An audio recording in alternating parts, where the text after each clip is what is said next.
Hey, I wanted to tell you about an event this Saturday that I'm really excited about. Out at the Calibird Pollinator Sanctuary from 3 to 7 on Saturday, there will be music, poetry, animals, conversations, joy, laughter, and plant-based vendors for the event called, funny enough, Easy to Remember. Besides just being a rad event, speakers that day include past guests of the show and San Francisco Poet Laureate Tongo Ison Martin. Other performers include One Way Possible and DJ Space Rock.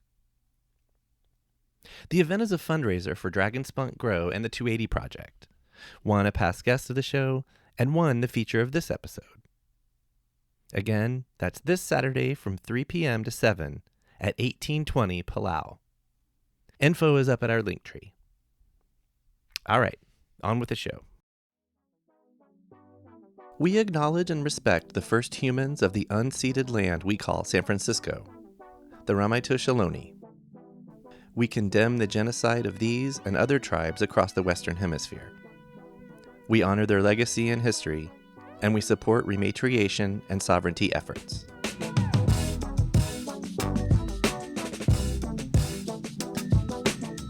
Hello, and welcome to Storied San Francisco. I'm your host, Jeff Hunt. This is part 2 of our episode on Alemany Farm. We're joined once again by Christopher Renfro. Christopher will talk first about the 280 Project, which is an apprenticeship for BIPOC, LGBTQIA, and marginalized folks for learning whatever it is they want to know about grapes and wine. From there, we go on a walking tour of Alemany Farm, stopping along the way to chat about what's coming out of the ground on this special 3.5-acre plot of land on the south side of Bernal Hill. Here's Christopher. Yeah, so 280 Project is a viticultural apprenticeship, but slash like wine school type of situation where I am partnered with a winemaker named Steve Mathiasen up in Napa Valley and Professor Beth Forrestrell at UC Davis, and then Rita Manzana is my project manager, Janaea Chirik, my partner, she's co-founder, and yeah, we basically have created a program where we bring BIPOC, queer, trans people, non-binary folks, people who feel marginalized in general, women who want to learn either viticultural skills, wine business, wine making, and yeah, I think all while things paying wine. them, yeah, and paying them, but also awesome. like kind of just beverages in general and fermentation. Like that's like Rita and I are very interested in sake, beer, you know, and I think that there are minorities that are like in none of these spaces really. Right. You know, like beer is just opening up to like the black and brown community, same as whiskey and like, you know, spirits and things like that. So there's a huge market for beverages because we all have to like actually drink something, like, and I mean, it doesn't have to be alcohol, Right. but you think about it same way as food. Like food is a huge industry to be in because everyone has to eat. So knowing viticulture is it's cool. Like you can learn how to grow table grapes, you can learn how to grow wine grapes. Nice. But if you don't want to make wine, you can just sell your wine grapes. You know, said the business. Yeah, exactly. The business side, there's that. So, but there's also licensing. There's all kinds of different parts of it. There's like everything from labels, like everything, you know what I mean? The glass, how much it costs. Like, so that's, you know, someone being good at the money part of it, you know, like these are all, part of the business, you know, but yeah, it's interesting. It's been really cool building this thing from the ground up, literally. Yeah. Like, you know, it's been funny. From the underground up. Yeah. Like from the roots. Yeah. The way that Steve and I kind of got in contact was like I was selling Steve's wine when I worked in the restaurant industry and got to actually meet him at an event where him and a woman named Mimi Castile were talking about like regenerative agriculture and wine in general and how it's better to farm organically and take care of the earth, you know? Yeah. So when it came time for us to have this space and be able to utilize it, I realized that Steve was someone that I needed to like reach out to ask for help and like guidance and how to grow grapes well, since I consider him like definitely one of the best farmers that I've ever met, you know. Nice. Especially like from like science background part, but also like holistically. I think he's just tuned in. Nice. And he's also like a person that cares about other people, which I think that's what all farmers are kind of. The people motive versus the profit motive. I think farming for the people is like cool, and I think the wines he puts out are speak to that also. They're not like these heavily big extracted, just get you wasted wines. Instead, they're like more of make you feel like happy because they taste great, and they were made well, and that people get paid well who work for him, and he cares about the entire process and industry and the earth, and it's good juju. So and then I got to meet him. I got to meet Mimi. They helped me kind of in the very beginning, like over Instagram DMs and stuff, and live video, not live, but like video chats would show me how to do certain stuff. Oh, nice. And then Beth and I, Steve, all got together, and we're like, okay, let's make this into something. Because I really thought about it at first of just being like a few vineyards that we would go visit, and then get some knowledge from them, and then that would be cool. But yeah, talking with Steve and Beth, it opened the doors to being able to go visit way more vineyards, being able to make wine at UC Davis, being able to see the student vineyards at UC Davis, which are very important because they hold a major portion of indigenous vines. Oh, wow. And vines just from all over the world. So yeah, very, very cool stuff. And it's things that you don't have access to unless you go down that path of farming. So they've allowed people to see that glimpse, where I feel like that's really all it takes sometimes to inspire people to go to school or go back to school. Like if you were able to go visit a design school and play with toys and build something, you'd probably be like, all right, I'll put my money into this. Yeah. You know what I mean? Field trips. Yeah, exactly. So that's what 280 is active field trips. It's more of the on hand, doing the real work stuff. So pruning, going in, doing leaf thinning, learning the whole viticultural process. But same thing, getting to go in and learn about winemaking, learn about how the business is done, all really right in front of you. Whereas I feel working in the wine industry can be confusing on how to get where you're trying to go. That can be a lot of profit motive. Yeah, and it's also it's weird. It's either who you know or paying your dues, which I don't like either of those things. I think that it's such a crazy. It reminds me of working when I first moved here. I worked in a tattoo studio. Okay. And one of the things there is you have to put in your time. Very hierarchical. Yeah, by sweeping the floor, or doing whatever, and taking appointments down, and then eventually you finally get to draw, and then eventually you can apprentice, and then it's dude, just let me have a pencil and paper and see, and I don't know. Let me grow. Yeah, exactly. Yeah. We used to call that shit work. Yeah. That's still an expression. It's still that. So I feel the wine industry is set up that way. Set up that way a lot. Yeah. So I don't know, trying to change that from within. And being able to, even if we have the smallest space to do it in, using all of our friends together, we're kind of being able to actually change and do something a little bit different that is making a huge impact. And what we're working on is creating an abroad program from it too, so we can actually knowledge share with other people and be able to actually give people the experience of going over and learning from other people as well, and vice versa. In other countries? Yeah. Oh, okay, rad. Yeah, amazing. Yeah, so I feel it's super beneficial to go to France to learn from French winemakers, from Argentinian winemakers, going to Mexico, going to Thailand, going to Japan, all these places have different harvests throughout the year. Right. So it's totally feasible. It's just it takes planning and time and money. But then, I don't know. Hopefully, what we're doing is creating farmers. Right. And that's what I would like to do. Yeah. And how can people get involved or learn more about it? 280. 280 Project on Instagram, and then 280project.com, and Okay. Yeah. Are you ready for a walkthrough? Sure. Next, Christopher leads us through the raised plots, vegetable rows, orchard, and vines of Alemany Farm, starting with the farm's outdoor kitchen. Let's see, where should we start? So this is the kitchen. Yeah. Awesome. So when is the next dinner? Yeah, so the next Feed the People, I got to figure that out. Haley is in Thailand right now, and then she's going out to Hawaii for one of our friends' weddings. But it usually happens the first Sunday of the month. Yeah, so, and we start around 8:30 in the morning, and lunch is ready by 11:30 noon. And yeah, so this is amazing because most public parks, when you think about it, don't have this setup. And it's very similar to what I was saying about that food up there as well. Imagine if you had this on every major public park system, with a portion of it having food grown also to feed the community.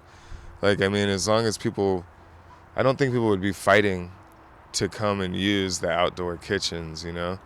I mean, people may utilize it every now and then, but what it would allow is like for people to do good things in their communities, and also be able to like teach cooking and be able to, facilitate free lunches, so you don't have to get involved in politics. There's running water, you know what I mean? Like, these are like real. Yeah, these are grills. And then there's marble top. Yeah. So this was designed by CCA, which was the school that I came all the way out here to like try and go to school at. And it's interesting. It's like one of those full circle moments again. CCA as in culinary or? No, CCA, California College of the Arts. Okay. Yeah, design school. Okay. Yeah, so it's pretty interesting. It's just a simple idea when you think about it, but it's amazing that it's right next to this neighborhood that is like low income, but the ability to be able to take food from there, cook it right here, and then take it into that neighborhood is very important. I think that giving people farm fresh food it's like our right. You know what I mean? Like everything that's being sold, processed in corner stores, and what is fed to communities of color is kind of like criminal when you think about it. It's like it's poison if you think about it. You could actually be giving them food that grows completely out of the earth. All it takes is sun and water, and the earth does the other parts with like mycelium and nutrients and minerals and things like that. Like, we really don't have to interfere. It's scary to think that preservatives and certain things for flavors are thrown in to get people addicted, but so can this stuff. You know what I mean? Like a ripe strawberry is insane, or a really good blackberry is like mind blowing. I think this.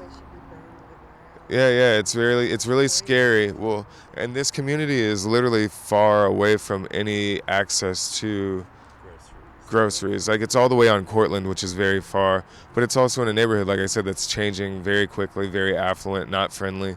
The only other location is down the freeway to Bayshore, where there's a liquor stores, and then Jack in the Box, and then Foods Co. or something like that, Right. So I don't know. It's weird when we really think about it. It's like, why is this by design? Again, this is by design. Very intentional. Yeah. So, but I think it's also by design that the people in this community don't feel accustomed to eating here or know how. I think if you really want to destroy a community, you take away their food knowledge. It's everything to do with mental health. It's everything to do with your self-esteem. Like, when you can talk about fancy food, you can talk about anything. You really can. Yeah. Like, it's weird. It's like fancy foods are like this privilege that make people, but it's literally just food. Yeah. You have strawberries over here. You have sweet potatoes behind us, potatoes. What else? You have peas growing, mizuna, radishes, kale, dandelion greens. Yeah, and this is all just grown in boxes, so you think about if you could just cultivate the earth a little bit. Like, this is so much food. Yeah, this place grows tons and tons and tons of food every year. And this is just one 3.5 acre parcel in the city. So something like Golden Gate Park, imagine if they used 6 acres of it for food. It was you, again, at the library. I think you're the first person I ever heard talk about that idea of, it's not the whole park we're talking about. It's just, that park is enormous. And imagine if we, just reimagining that space, those spaces, right? Yeah, so there's a woman named Amber Tam up in New York, and that's who I first heard talking about something like this. And she was saying there was a part of Central Park that used to be a black community called Seneca Village, and they actually covered it and like destroyed this neighborhood, buried it kind of. And she was saying, well, give us back that land so we can actually build a farm there. Yeah. So that's where she was saying. And then like as I started thinking about it more, it's like this should just be something in cities that have park systems. Like you should make food parks. Like that makes more sense to actually just feed people and hire farmers with city money that then basically take care of the people.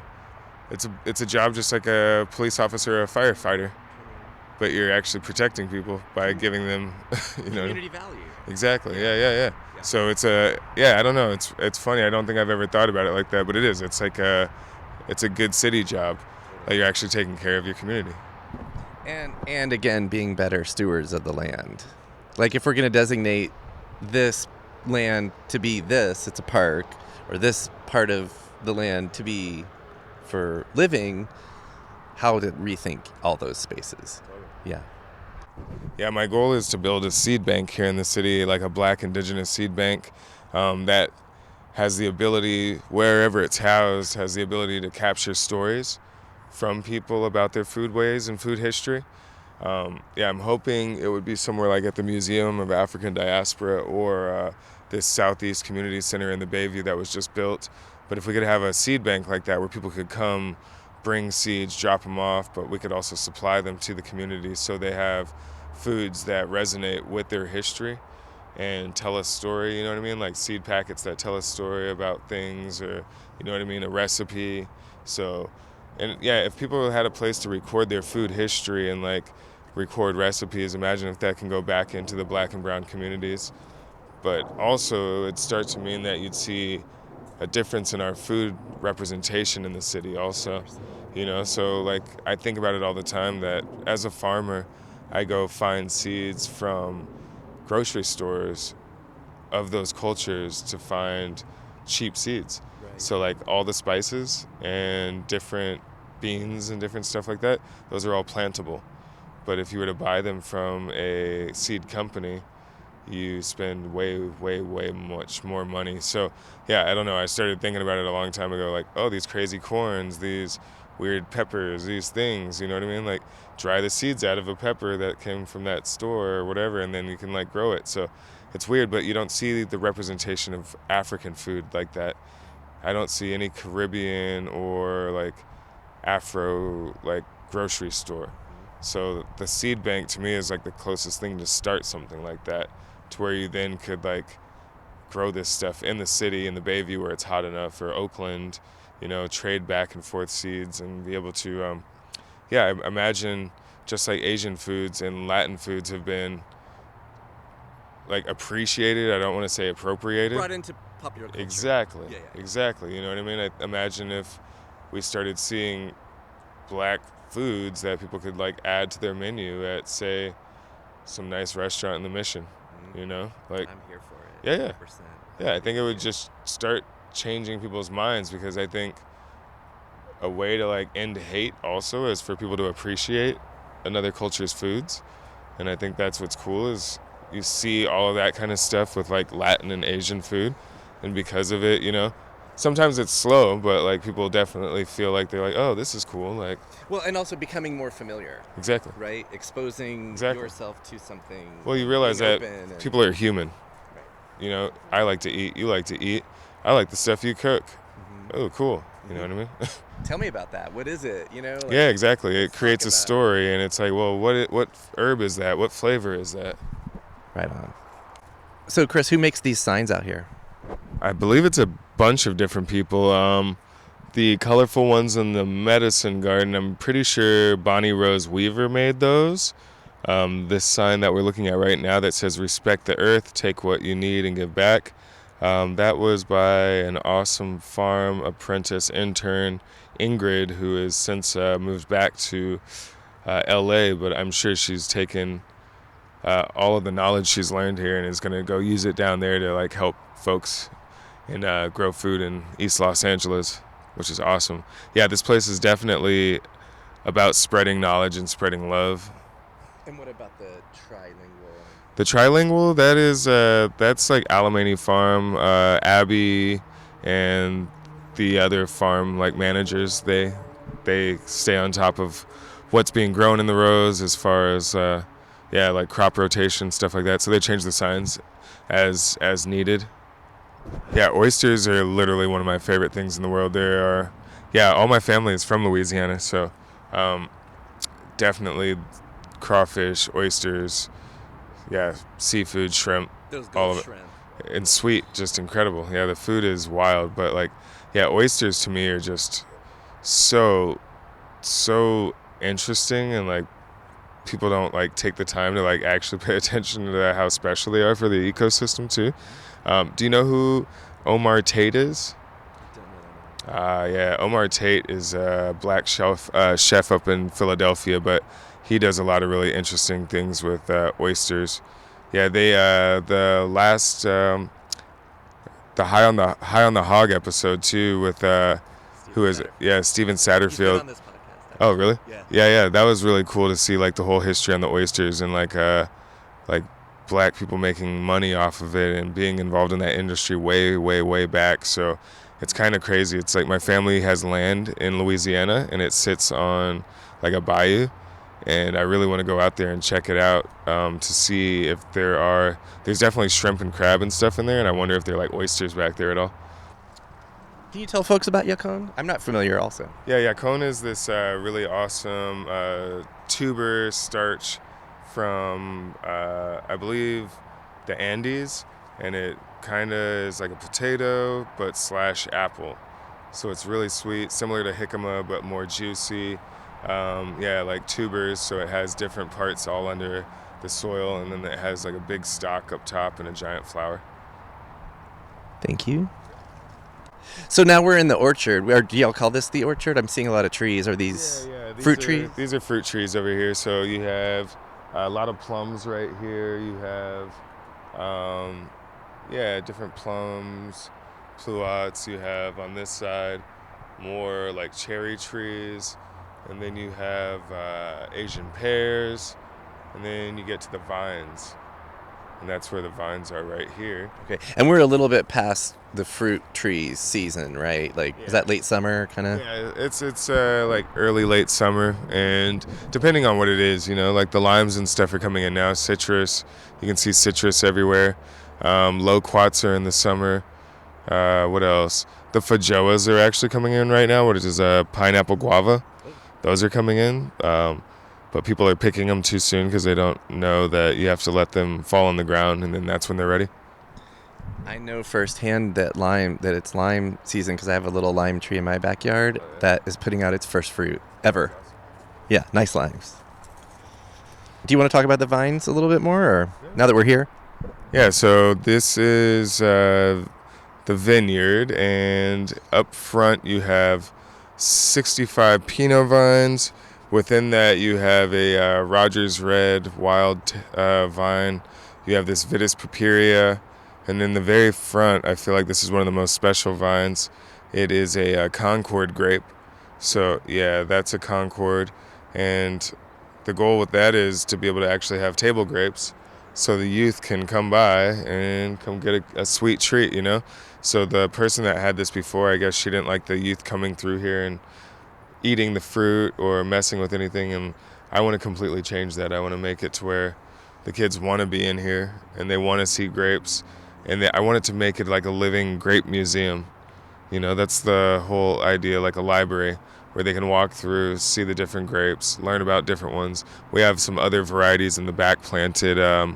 What else do we have? We have Beba, we have like Claret, Teraldigo, Gamay, And then on the hillside, we have a bunch of hybrids growing up there, Grenache Blanc, all kinds of stuff. But yeah, the goal is just like that seed bank, showing like history and heritage and stuff like that, and just variety, diversity, you know. So if I could, I would love to get a piece of land to be able to start propagating and planting all types of different Vitis vinifera, Riparia, all the different grape species, to have it open to the public, similar to the Conservatory of Flowers, but it would be like a conservatory of vines, you know. Yeah, something like that, you know. And I think there are similar, but if I could get access to UC Davis's collection and be able to take some of that and start building it out and get vines from all over the world and build this huge, imagine how cool that would be for people to see and be like, whoa, look at how different that leaf is. Look how wild that fruit is. Look at that, you know. Yeah. Sizes, colors, it's like flavors, everything. The spectrum. Mm-hmm. Yeah. So now we're heading into the greenhouse. Oh yeah. Yeah. So I just wanted to show you guys. This is where I keep collections of vines and cuttings and try and just propagate stuff that I find all over. But yeah, pretty special hybrids that I keep in here, and things that people send me from different spots around the country, different places. There's some pretty cool heritage stuff in here that I got from Brene Royal, who is a farm manager at Monte Rosso. And she gave me some Simeon that might be like the oldest in the world. What else? Some Syrah, probably the oldest Zinfandel in California. So pretty special stuff. This stuff right here that you're talking about? Yeah. Oh, shit. So they're cuttings, different cuttings. Right. But yeah, I keep putting stuff up on the hillside. So yeah, it's pretty awesome. Thanks for listening to our episodes about Alemany Farm. Next week on the podcast, we ventured to the outer sunset, almost to the Pacific Ocean, to learn all about Other Avenues Grocery Co-op. Please join us next Tuesday for episode 5.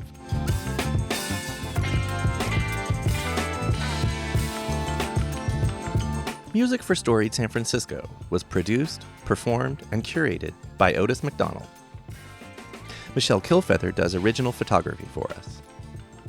Aaron Lim of Bitch Talk Podcast is our contributing producer.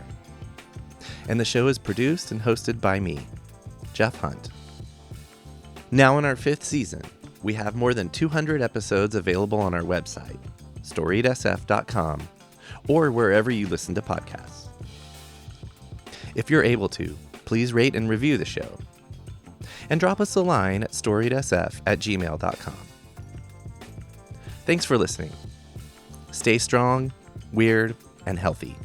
And we'll see you next time on Storied San Francisco.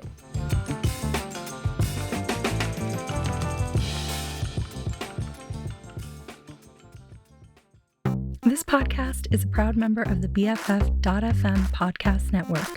Learn more at podcasts.bff.fm. BFF.FM, best frequencies forever.